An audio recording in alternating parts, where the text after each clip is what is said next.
Assalamualaikum warahmatullahi wabarakatuh. Perkenalkan, nama saya Rara Aulia Rusli dari Pendidikan Sosiologi 2020 kelas 2B dengan NIM 2007111.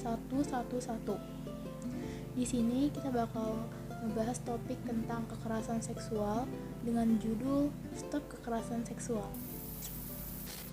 Seperti kita ketahui, kekerasan seksual tersendiri itu merupakan setiap tindakan, baik berupa ucapan ataupun perbuatan, yang dilakukan oleh seseorang atau sekelompok orang untuk menguasai dan memanipulasi orang lain, serta membuatnya terlibat dalam aktivitas kekerasan seksual yang tidak dikehendaki.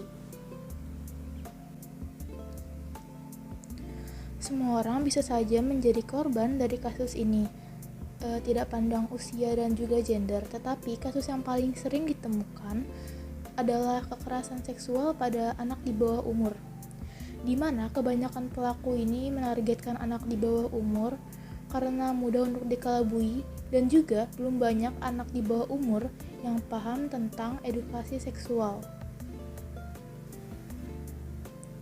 15 bentuk kekerasan seksual menurut Komnas Perempuan. Yang pertama ada pemerkosaan, yang kedua ada intimidasi seksual, yang ketiga ada pelecehan seksual, yang keempat eksploitasi seksual, yang kelima perdagangan perempuan untuk tujuan seksual, yang keenam ada prostitusi paksa, yang ketujuh ada perbudakan seksual, yang kedelapan ada pemaksaan perkawinan, yang kesembilan ada pemaksaan kehamilan, yang ke-10 pemaksaan aborsi, yang ke-11 ada pemaksaan kontrasepsi dan sentralisasi, yang ke-12 ada penyiksaan seksual, yang ke-13 penghukuman tidak manusiawi dan bernuansa seksual, yang ke-14 ada praktek tradisi bernuansa seksual yang membahayakan atau mendiskriminasi perempuan, dan yang terakhir ada kontrol seksual.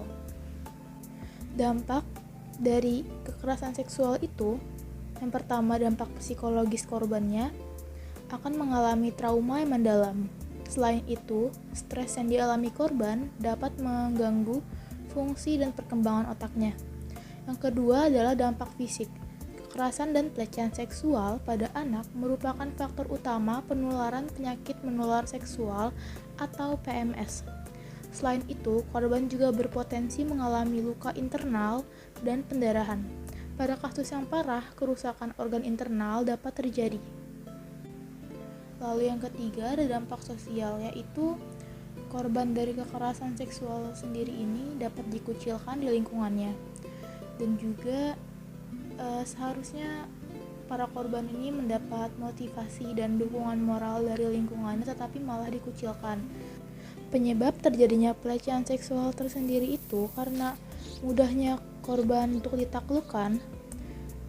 Misalnya saja para wanita yang dianggap lemah dan juga anak di bawah umur yang tidak bisa melawan ketika sudah dalam kondisi tersebut. Yang kedua ada hasrat seksual yang tidak bisa disalurkan dengan pasangannya. Jadi pelaku mencari korban lain yang sekiranya mudah untuk dikelabui.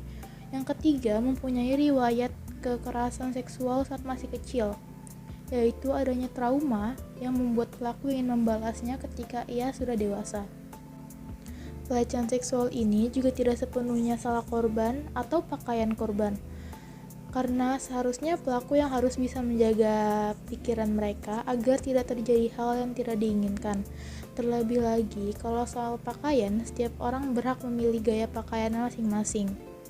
Dan yang perlu dijaga adalah pikiran dari para pelaku yang dapat merugikan orang lain. Dan apabila di lingkungan kalian ada yang pernah menjadi korban dari kekerasan seksual, hendaknya jangan kita kucilkan. Dan sebaiknya kita rangkul dan kita beri motivasi agar dapat mengurangi trauma terhadap hal yang ia dapat sebelumnya. Dan sebagai generasi muda, kita harus bisa mencegah adanya kekerasan seksual. Stop sexual harassment.